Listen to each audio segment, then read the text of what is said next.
All right, everybody. Thank you so much for joining. This is my first NPR Designs weekly live coffee hour. So what I'm trying to do is just grab a cup of coffee and sit down with a lot of real small businesses that are looking to kind of build their marketing.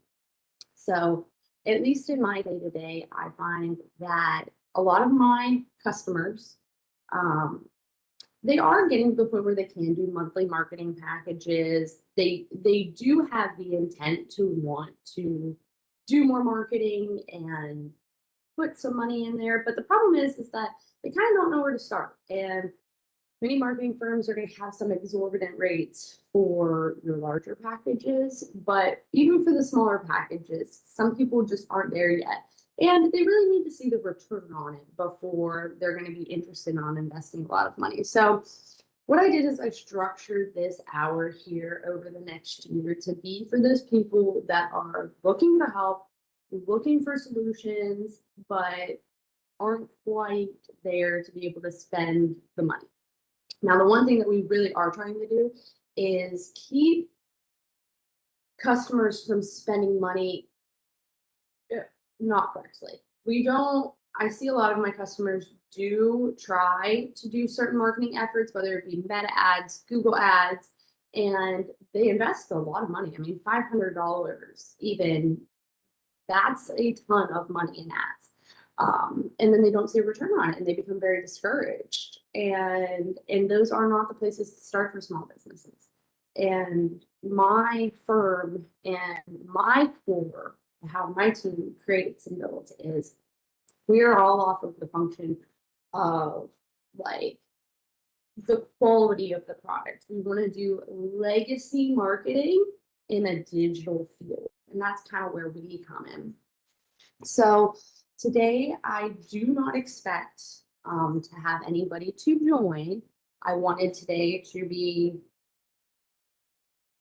I've tried to do this 2 other times leading up to it and just had different versions at different spots that kind of kept me from starting. So starting today, I'm definitely excited. We're getting somewhere. This is good and forward movement.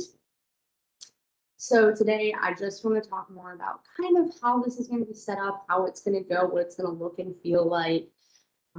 I've really tried over the last 2 or 3 months to really start a knowledge base.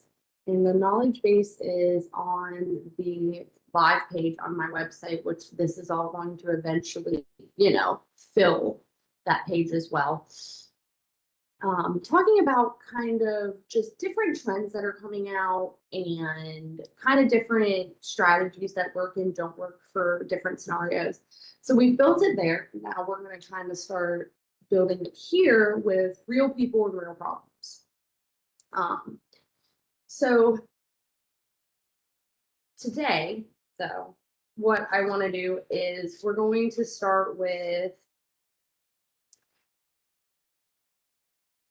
the newest trend, because we're, like I said, I want to go into kind of building an authority, kind of explaining where our thought processes and where we come from. And then when people chime in, or if anybody chimes in on the live chat, I can answer any chats there. But we're going to go into kind of proof-based marketing. So proof-based marketing is kind of your newer thing that is going to be present in 2026. And it was something that was becoming really, really the foundational in 2025. And that is what's called proof-based marketing. And what that is that the digital market has gotten so flooded. There are so many pictures. There are so many websites when it comes to things. The average customer is starting to transition from just those traditional CTAs. Hey, let's call, let's get a schedule. They're a little less trusting nowadays. And what they're looking for is they're looking for real-time the newest projects you've done, for them to go through like a small vetting process that's kind of created itself through people not genuinely not trusting. And it's not the worst thing in the world. We've been shown not to trust, and we've been shown to do our homework. And it's good. Education and knowledge is what gives you all of the power in the world to be able to make the decisions. So people are just getting a little less trusting. And so the way that has been addressed in the marketing world, and proofs that I've seen hands-on, is through proof-based marketing. And what that is like, if you're a remodeler, okay, for our websites, what we do is we build blogging and posting systems that are built for your company.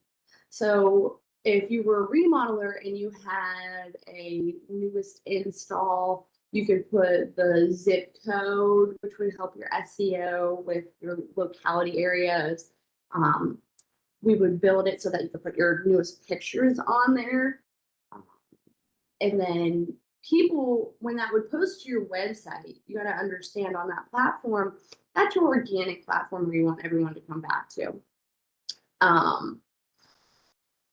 That website, when someone goes in and reads and sees it was done within 2 weeks, sees it's been done within 3 weeks, and or once you get into super local and good communities, what if it's their neighbor? What if they see their neighbor's house on there that just recently got remodeled?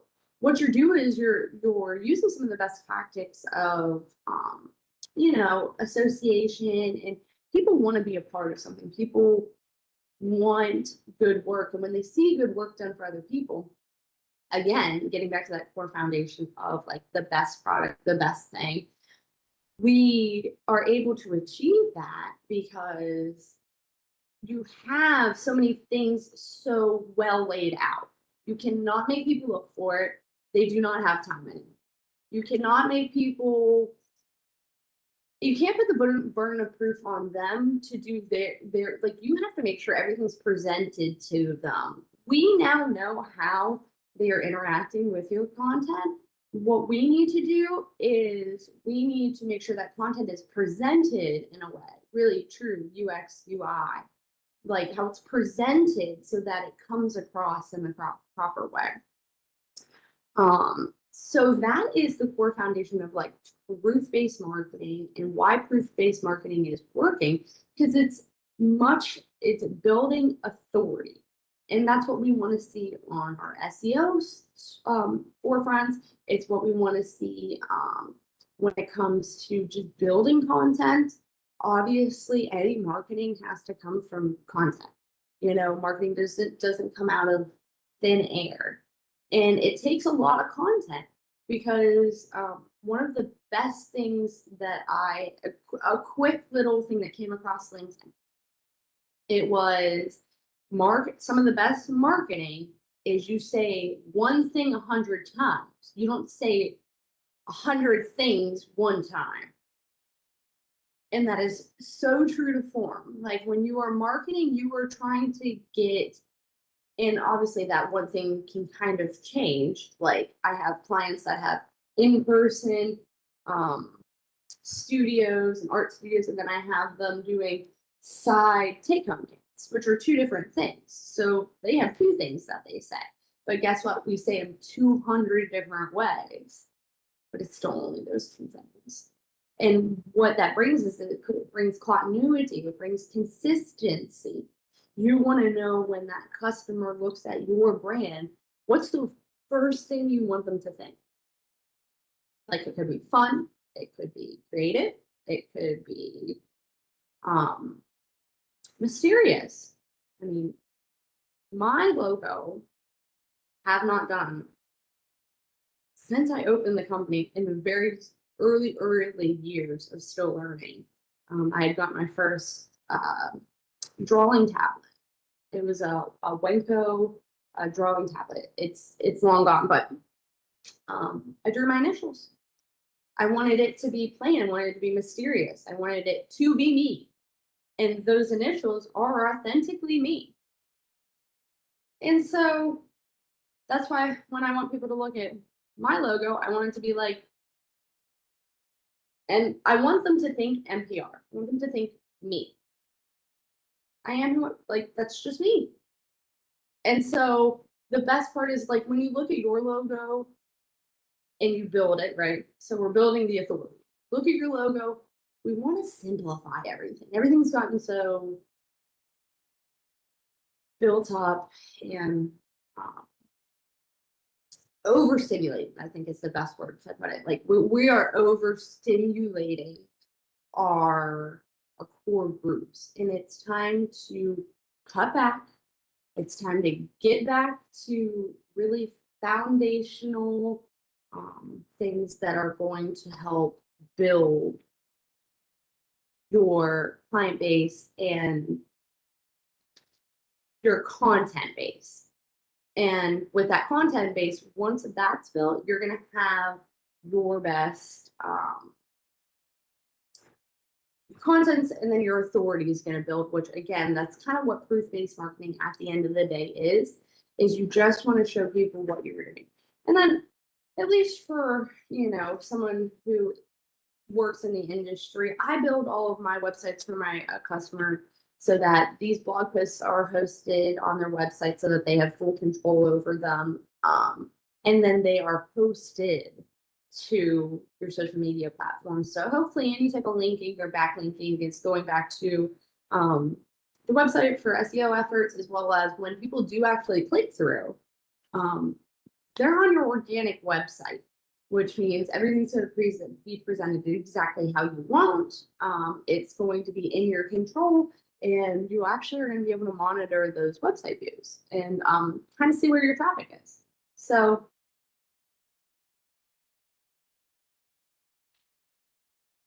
that's kind of an introduction to proof-based marketing.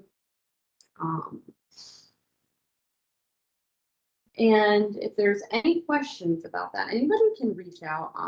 As I do these, my email is always open. Like I tell all of my customers, they get to do some one-on-one time with me. I genuinely do pride myself in being a resource. I've watched a lot of small businesses go into it alone and feeling like they are alone. And I don't think that that is the case. I think that most people want to help each other.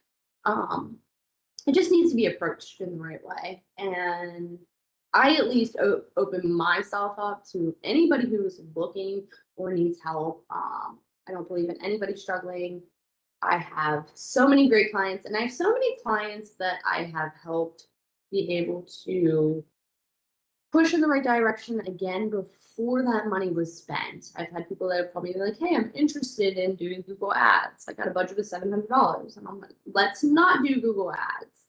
I have, here is my plethora of ideas and issues. And if they still want to go with Google ads, that's what we do. Absolutely.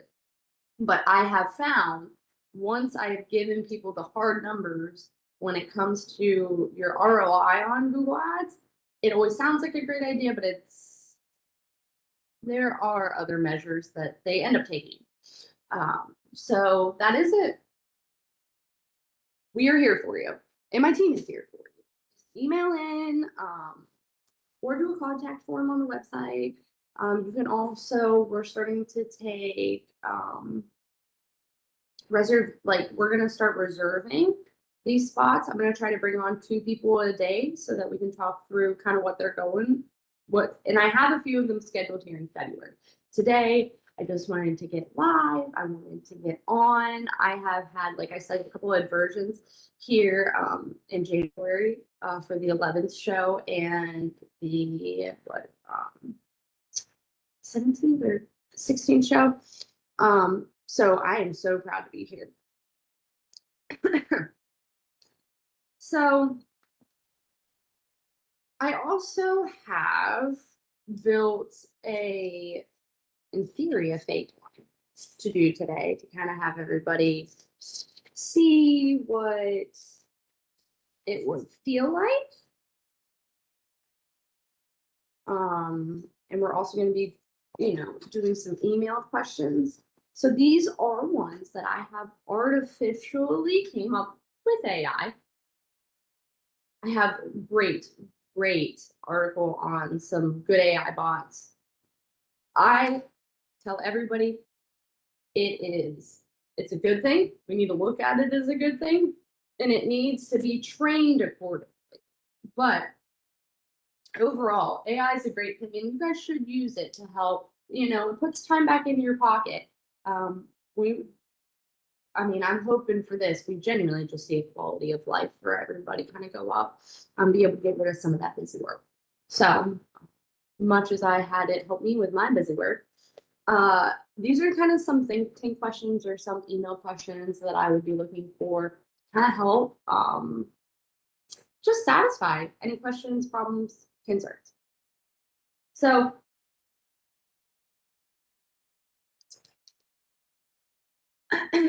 this one, it had assigned at Blooming Coffee Co. in New York. Genuinely, locality does matter. So it says our website isn't bringing in leads. I don't know if it's a website issue, an SEO issue, or messaging issue. How do you tell? All right, our website isn't bringing in leads. Website, SEO, or messaging issue. How can you tell? So what we would want to do is one, we bring up the website. We're going to bring up the website. We're going to look at it. Just see what our load times are. That's going to be one of the things you're going to check. If it's taking a long time to load, a lot of people are going to click out of it before it gets a chance to get there. You also are going to want to look at, is it mobile optimized? Mobile optimization and mobile forward builds are a new coming trend and has been a new coming trend for, I'd say that we started talking about that seriously in 2022, 2023. So mobile, is it good for mobile? If I bring it up on my phone, am I going to be able to view the content and view it as it was intended on your desktop?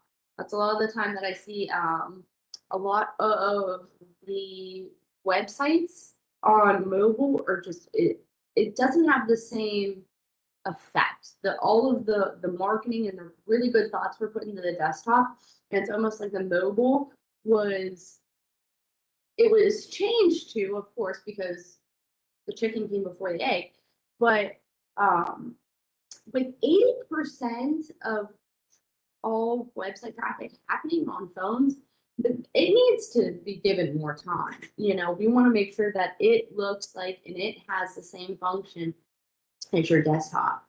So those would be the two things that we would go in and check immediately. SEO issue. What I would do is we can run a SEO. It's going to tell me where all your H1, H3 tags are. We're going to make sure that they're distributed properly. All of your images have alt text. We have solutions for alt text in case you guys need some help. We're going to make sure that they all have alt text. We want to make sure that the buttons have key anchors to make sure we're moving towards this accessibility. We want to be accessible, and it's all being built and understood, and we are all working on that together. So we would check kind of some of those things. I would also just kind of check, want to see if there's any work being done. I want to see what your backlinks are. We would use something like SEMrush to go in and kind of give us an idea of where your website was at. And then, or a messaging issue. So messaging issues is going to be like, we want to make sure that all the buttons are working. We want to make sure everything's functioning and working correctly. Now that would be something that we would probably not be able to do online. That'd be an offline issue. Everything else we'd be able to kind of go online and be able to work the customer through these things and provide them solutions. What we would hope to do is actually find different issues and just be like, hey, if you fix this, that's gonna help. That's what this hour is for. This is my hour to give back. My phone hours with one-on-one people will start to come back, and this is going to be the hour I'm going to be able to give. But they can always come on here. That's the best part. All right.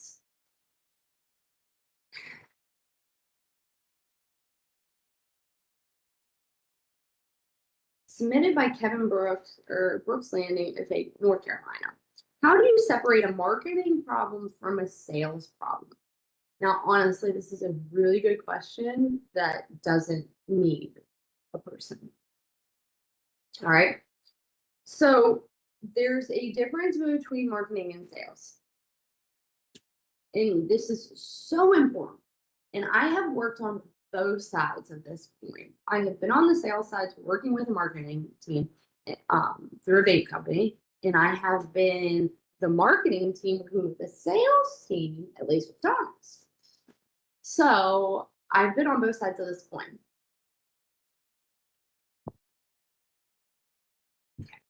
Marketing.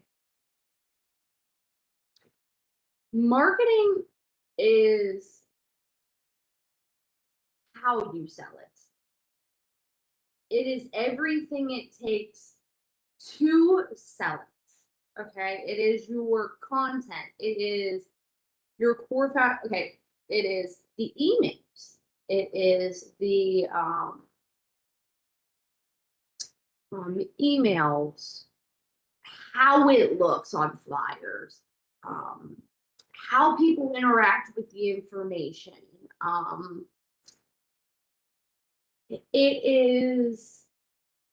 It's overall how that thing is going to be perceived, and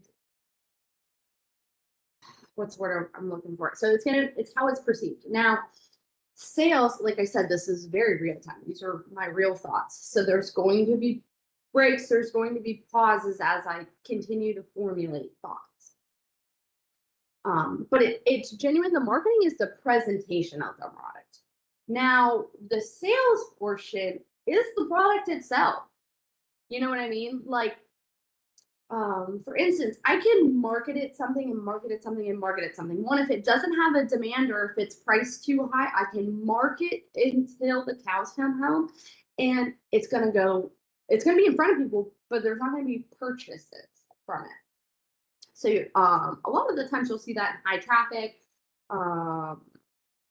people interacting with the product, but just again, you're not leading to a bunch of sales. Now your sales it is the product itself. And that has got to be looked at from like competitors. You need to be looking at the product from competitors. How are you matching up against your competitors? How are your competitors getting through certain problems or certain resistance points in the industry? Price points. Are we priced too high? Are we priced too low? Do sales incentivize things? Do sales not incentivize things? See, marketing puts that sale in front of people, but marketing can't create that sale. That's your price. Like, really, that should be put on the product side to be able to. That should be a test to always check your price points, or if you need to boost sales or quarters or accounting, it does make sense for those things too. But at the end of the day, your promotions should not be willy-nilly. They should have purpose, they should have intent, and there should be a return on it. Like it should be paired with hard numbers and like achieving a goal. So again, you're back to your product. We're on the sales side of things. So we're looking at performance, price. We're looking at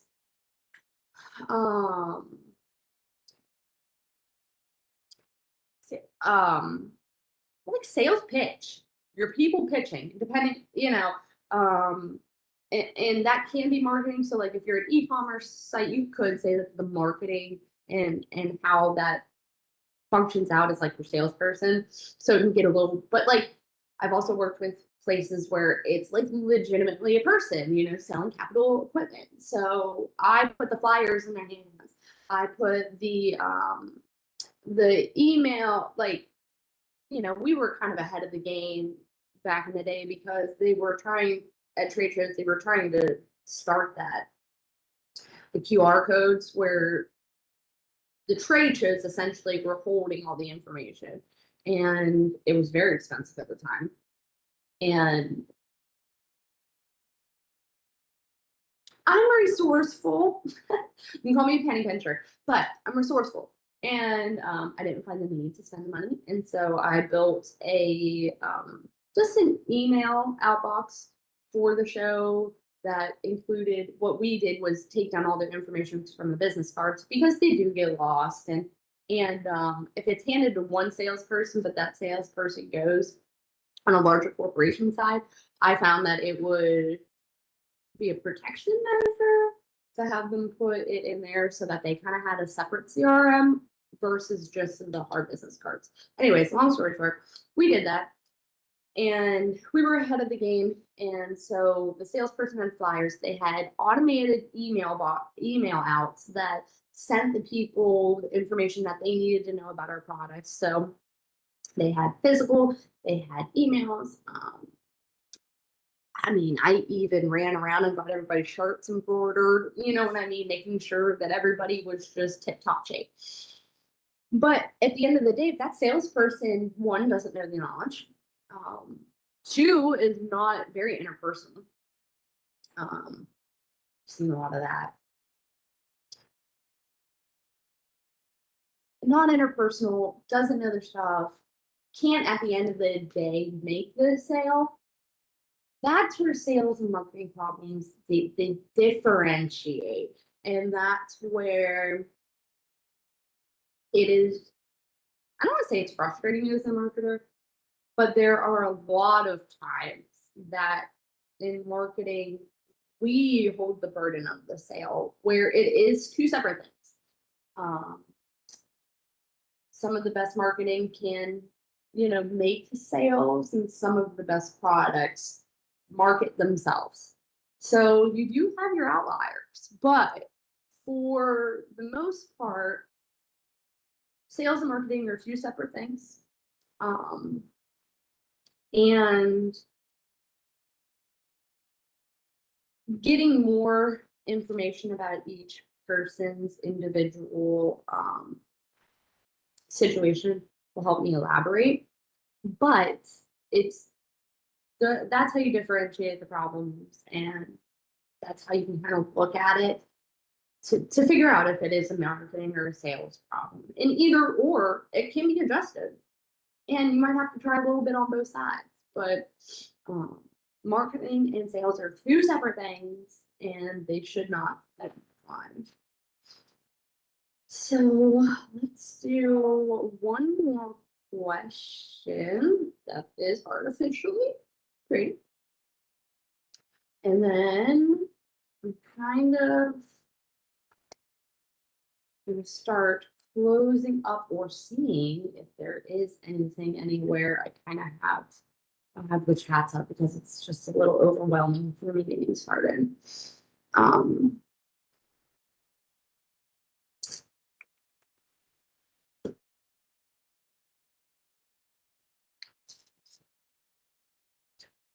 I see some of these other ones. Those.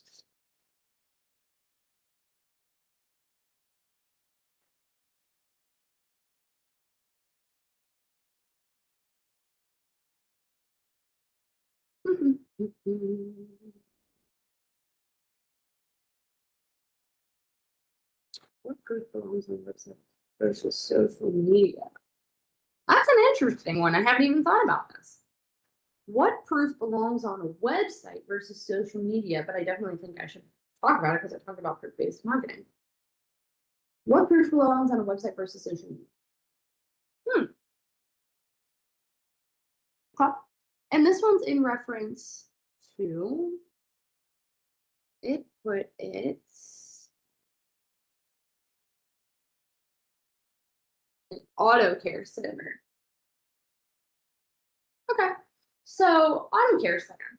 What proof belongs on the website versus social media? So now what I would do is on the website, one, I wouldn't want to overwhelm my social media presence with the day-to-day stuff. Like they know that you do auto cleanup. They know you do oil changes. So do your oil changes, and post those on your website every day, let's say.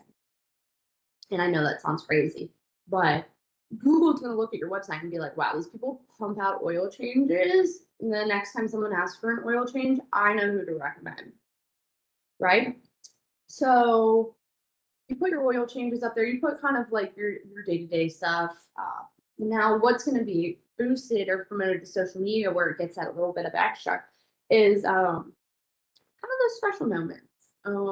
Whether it be, let's say you get in an old car that was in theory grandpa's, and it was really hard to find the piece, but we found the piece. That's something we want to put up on social media. Social media mostly is going to be pushed with location-based content. So things that are in local areas, they typically do a little bit better. And then it needs to be real. Just needs to be real. Like people want to interact with real stories, real things. There are a million marketing posts. No one's looking at them anymore. So what stays on the website is your marketing posts. Leave your marketing posts on your website and still drop them here and there on your social media. Don't negate it completely. But if you actually want to have impact on your social media, just post the good stories. All those good stories lead back to your website. Is what that website leads back to your day-to-day stuff, and that's what they know you do your day-to-day stuff. So you find a car, grandpa, you guys found the piece, great. Single mom, you got single mom, just in an oil change, hell. Once a month you give one free away. Things like that. People want to see, you give back to the community. It goes a long way. And those are the things that would be separate from your website to your social media. So that was really good. I liked those questions. Good job. Good job, AI. So I guess I'm gonna close out today with, I guess, talking about, like I said, today is not the normal structure.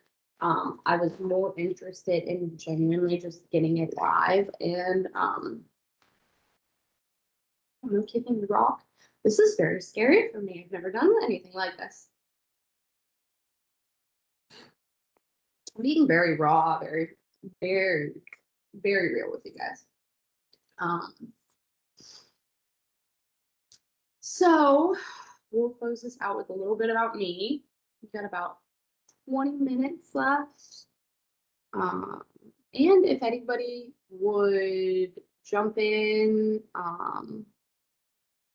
between now and then, obviously I can answer the questions. I'm actually going to double check right now.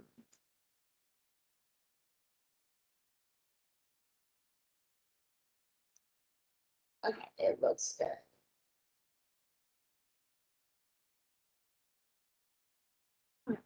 So a little bit about me.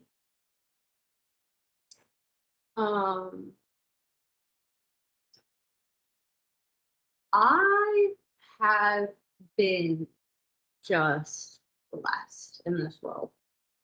I have gotten genuinely the most wonderful chance to experience so much in my life. In the best way, I was a yes woman for many years. Even if I thought I was going to fail or I didn't think it was going to work, I at least tried. Like, took 100 shots. I missed 99 of them. No, I missed 98 of them. I made 2 very important ones in my life. I digress. But I have gotten a chance to experience. So my full story is genuinely from a very young age, I was um, crafted by my mother. My mother, hands down, is one of the most methodical women I have met in my life. I really, really appreciate watching her and watching her business sense over the years. I have seen my mom be able to make some really amazing projects come to life, and it does. It takes a community. It was not for herself. My father for many years, my aunt and uncle for many years, we all rallied behind her, the children, to try to make difference and impact in our lives. And we did. And we did. We lived an amazing, blessed life for many, many years. So thankful. Um, but even on top of the thankfulness of the actual experience I had, the knowledge I gained was just insurmountable. Like, there's no way that I could ever put an amount of money to just the core experiences that I've had. So I'm very thankful for her, for my father for instilling an extremely hard work sense into me from a young age. Um, so starting at 7, I swear to God, they had us putting stamps on they had it started with a medical billing company, invoices and stuff going out to their clients, and I mean hours just sitting there with stamps. And who started with the stamp, but it definitely inspired something, whether it be just in me, my sisters, you know, there's a lot of really good work that we've done over the years. So I got to watch her do U.S. Medical Solutions, which was always just medical billing, very consistent. Then she got to start to get into her more of a creative field with Spot Me ID and Spot Me Kids. Um, my mother built that concept from the ground up, really based on a solution-based mindset to a problem that most people had experienced. We were in Disney Quest. Disney at the time, downtown Disney Springs. Um, and my sister got lost. Couldn't find her. Obviously, the panic ensued in my parents way before it ensued in me and my sister. Didn't quite know what was going on. Me and my other sister, we didn't quite know what was going on yet. But that 20-30 minutes obviously left an impact on my mother to literally build an entire business. And I mean, I think everything she's done is legendary, but a legacy to last. She came up with Spot Me Kids and Spot Me ID, and essentially what it was is, in that amount of time, my mother was concerned that my younger sister, genuinely being young at the time, would not know phone numbers or anything, be able to get in contact. So they were just like little lanyards with a Dalmatian on it. And the Dalmatian obviously, kind of symbolizes your fire truck, your emergency services. It stood out, and it just said Spot Me ID, and it said if I was lost, please call. Blah, blah, blah, blah, blah. But one of the things that she did is she was thoughtful and made sure it didn't include any kids' information, so that it can help with the protection of their identity and kind of what's going on. And it only had information of the parents on it. Came in lanyards, bracelets, as well as temporary tattoos. Very ahead of the game. I watched her get that in Universal. She opened up a store which had a creative forefront where they could come in and paint cookies and pastries. And overall, it was just incredible. It was just incredible. And it was incredible to have that experience so young. Like, and she always, like my parents, and it's something that I'm taking into my parenting is my parents always treated us like adults. Like they expected an adult response, they expected an adult. Um, and as much as you kind of want to be a kid, I look back and I'm like, oh my God, thank you. Like we were able to experience so much more and we were able to just conduct ourselves in a manner at such a young age where we were working our that soar as 12, 13. God, we might have been younger than that. But we working. And it was those are the things you cannot replace. So the Spot Me ID kind of came and went, and it's not that it came and went. My mother was presented with the amazing opportunity to join the Dippin' Dots team. And for many years, I got to sit back and couldn't quite be a part of the team as I was once before as a young child. But I still got to watch her do some really amazing work. And my mom always would like, Dippin' Dots, we were of the age, we were the test subjects. I get it. Ask us questions, like want some genuine feedback, ask our friends questions, wanted some genuine feedback from our friends. So we still were always very, very involved. And through that, this is where I find my calling. I just don't know yet. My mother was the marketing director, and she had a right-hand man, which or right-hand woman, named Heidi, and she was a graphic designer. And the two of them together had done just absolutely wonderful work. Just really high class, upper level. I was very impressed. And watched them go back and forth for years. And once I started getting on the flip side, I had a couple years of just serving tables, going to school for business. I had no idea exactly what I wanted to do. But once I started to come into a calling and stuff, I had so many of these great marketing ideas with my mother. And I didn't have a Heidi, in theory. And so I built myself, and that's what I learned. That was what I put my heart and soul into education. And it started with graphic design. I have so far since educated myself on all other different digital marketing platforms and avenues, but it did start with graphic design with like an innate marketing thing.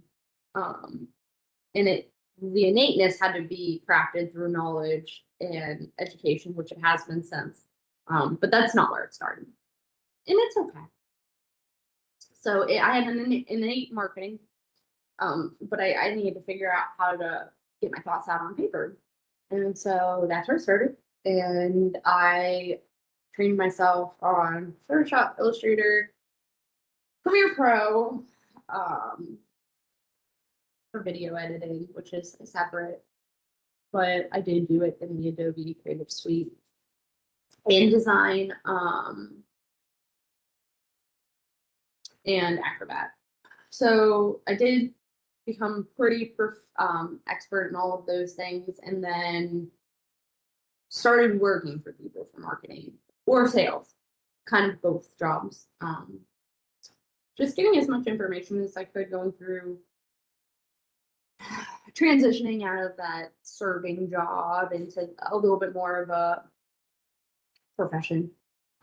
Worked a bunch of jobs, learned a ton along the way.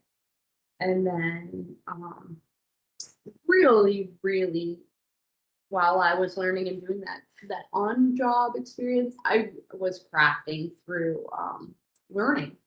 And this is a huge thing for me because it is a constant go back and forth. I do not have a degree. And I don't want to say I don't want one. It's not that I don't want one. I don't have the time to do it right now. But the one thing that doesn't mean is I didn't get educated. Um, I would say I have, okay, let's say I've gone to school part-time for 8 years, and I think that would be fair. I have watched the YouTube, did the Harvard free courses.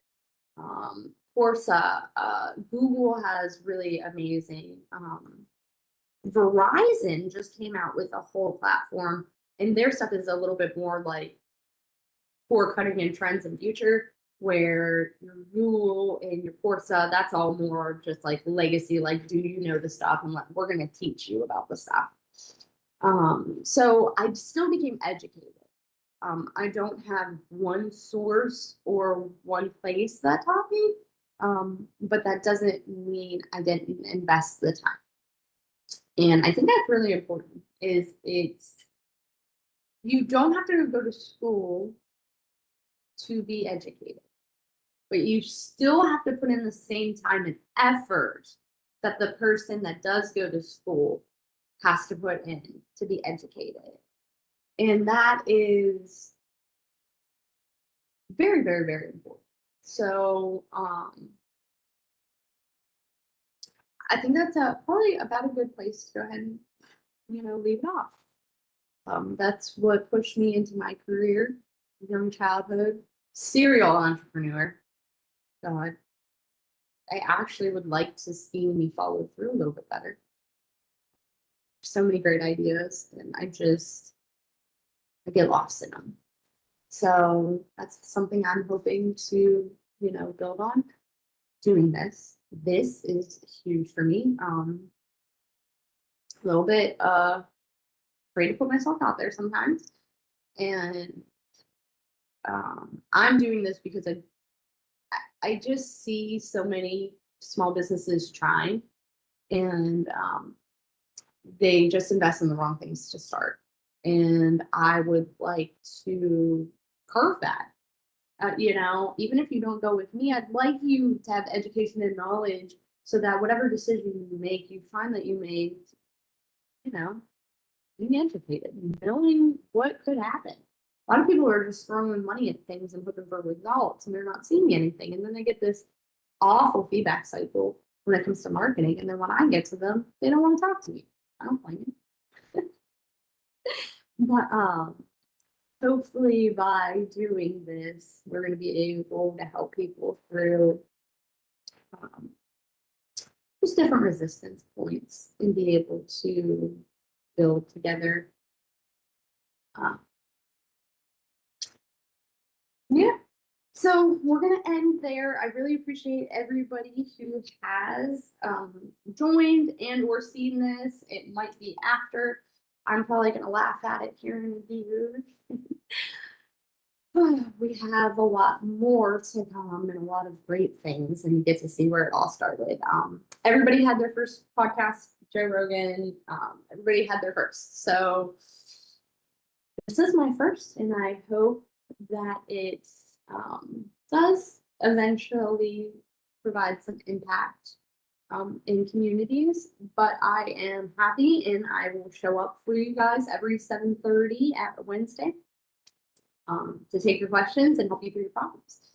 I thank you very much. You can go to my website, nprdesigns.com. If you go to the live shows in the corner, you can sign up to come on future shows. You can email in questions that we will answer here. Even if you can't make it, you can kind of just watch the video after and see how we approach the problem and questions. As well as if you guys do have questions in between and are looking for services, you always can reach out to my team. We'll do what we can to get you guys started. I thank everybody for coming out today, and I hope everybody has a wonderful rest of the week. And what a wonderful February we are going to have. 2026 is going to be a great year. Have a great day, everyone.